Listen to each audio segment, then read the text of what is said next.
Ciao a tutti amici e bentornati in Donne in 500. Quando il gioco si fa duro, i duri iniziano a giocare. Pertanto il restauro avanza e al momento ci troviamo nella condizione che dobbiamo smontare il motore per pulire il vano. All'interno del vano della Fiat 500 d'epoca solitamente viene messo dell'antirombo, che è una protezione anche dalle alte temperature.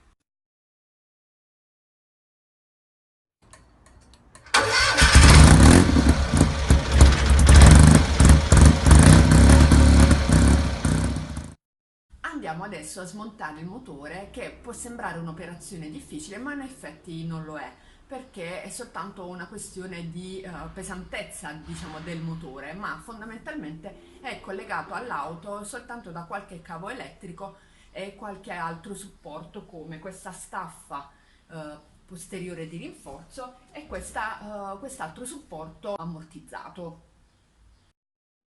Per prima cosa andiamo a smontare i cavi della dinamo, i cavi elettrici intendo. La dinamo funziona per mezzo di una rotazione di una cinghia dentata trapezioidale. E in questo caso, siccome noi stiamo smontando semplicemente il blocco motore, non tutte le varie componenti, possiamo semplicemente andare a smontare i cavi elettrici. Per smontare i cavi elettrici basterà staccare questi due dadi, uno da 10 e uno da 8, che si trovano sui capicorda. Durante questa operazione state attenti a non perdere i dadi in zone nascoste dell'auto. Ecco, appunto. Subito sopra la dinamo troviamo il tubo della benzina. Il tubo della benzina arriva dal serbatoio che si trova nel vano anteriore e va a finire alla pompa benzina, che è questo pezzo che troviamo sulla destra con il cupolino dorato. Il tubo benzina è collegato alla pompa attraverso questa fascetta che semplicemente andrò a svitare. Appena un po' più su troveremo il tubo dell'aria che va dal filtro al carburatore. Nel mio caso il tubo dell'aria non è originale, come potete vedere ha una sorta di gomma tutta intorno, quindi io ho provveduto allo smontaggio, diciamo, sommario, perché ne ho acquistato uno che, pur essendo malmesso, come potete vedere anche se è arrugginito, provvederò a restaurarlo in seguito. Basterà smontare questi due fermi e quest'altro fermo che invece bloccherà il tappo del filtro alla vaschetta.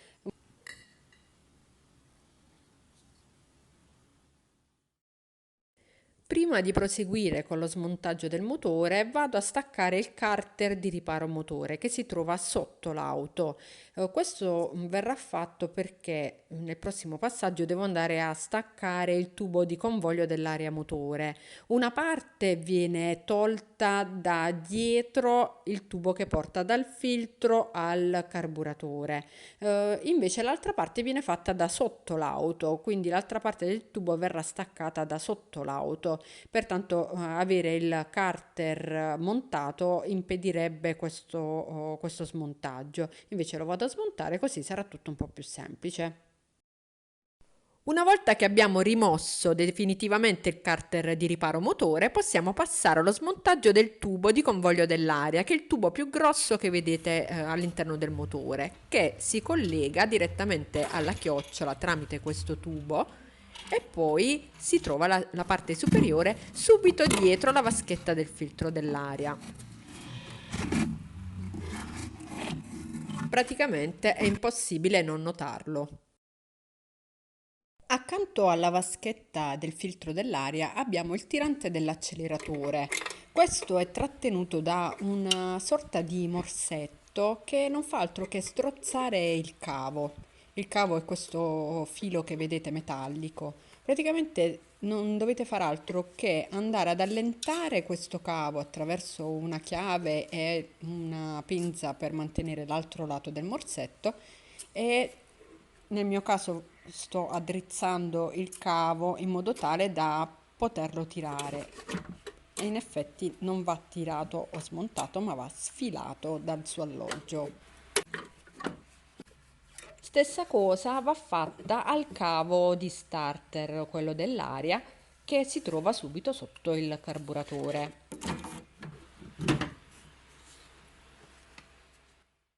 Praticamente non abbiamo fatto altro che staccare i cavi di queste due leve.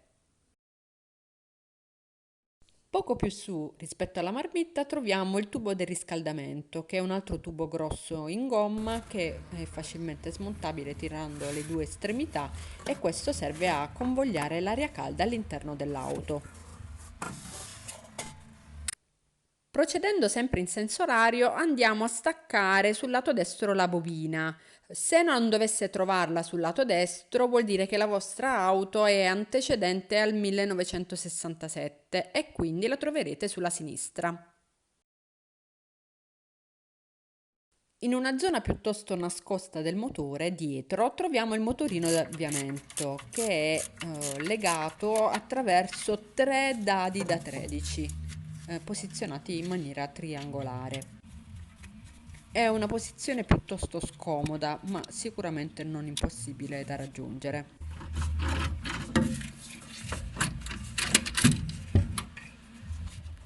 Il motorino d'avviamento naturalmente è una componente elettrica, quindi per poterlo rimuovere completamente non ci rimane che togliere i suoi cavi elettrici svitando il bullone.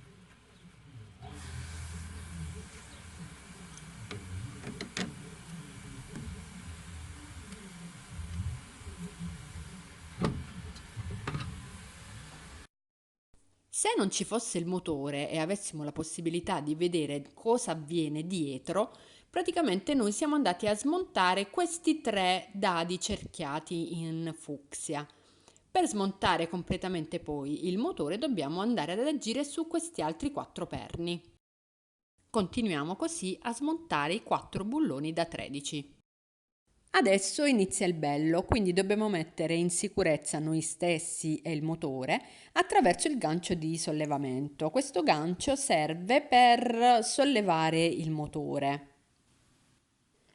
Nel mio caso purtroppo questo gancio non è presente, pertanto ho provveduto ad allacciare una catena in modo tale da poterlo sollevare con un sollevapersone. Adesso procediamo con lo smontaggio della traversa motore, che sarebbe quel fascione di carrozzeria che si trova al di sotto del portellone del motore. Questo è legato attraverso quattro bulloni da 10, che si troveranno due sul lato destro e due sul lato sinistro, e devono essere smontati dall'interno del vano motore.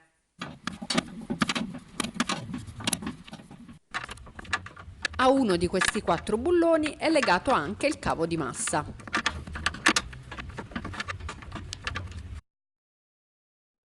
L'ultimo passaggio per lo smontaggio completo del motore è quello di staccare il supporto motore ammortizzato, che è collegato attraverso due dadi che vado a smontare con una chiave a cricchetto, e si chiama ammortizzato proprio perché al suo interno ha una molla che permette quindi di attutire le vibrazioni del motore. Ultimo passaggio è quello di staccare la traversa dell'auto direttamente ecco, dal supporto ammortizzato. Quella che avete visto volare era la molla. Per chi mi segue ormai sa che la mia 500 si chiama Nina, quindi Nina, è arrivato il momento di staccare il motore. Con il mio bel sollevatore vado a rimuoverlo dall'auto per poter procedere alla pulizia del vano posteriore dall'antirombo. L'antirombo, come tutti sappiamo, può essere ricettacolo di ruggine nascosta. Ed ecco qui il mio cinquino senza il motore, con trasmissione ben visibile. Nel vano motore in alto a sinistra troviamo anche il regolatore di tensione. A questo punto, visto che dobbiamo iniziare una intensa pulizia del vano posteriore, possiamo sconnettere tutti i suoi cavi elettrici e possiamo anche andare a staccare il regolatore stesso. Così facendo e così procedendo, non stiamo facendo altro che liberare la parte dell'impianto elettrico del vano posteriore dell'auto. Una volta smontati tutti i cavi del regolatore di tensione, se ci rechiamo all'interno dell'auto, lì dove c'è il sedile posteriore sul passaruota, vediamo fuoriuscire l'impianto elettrico.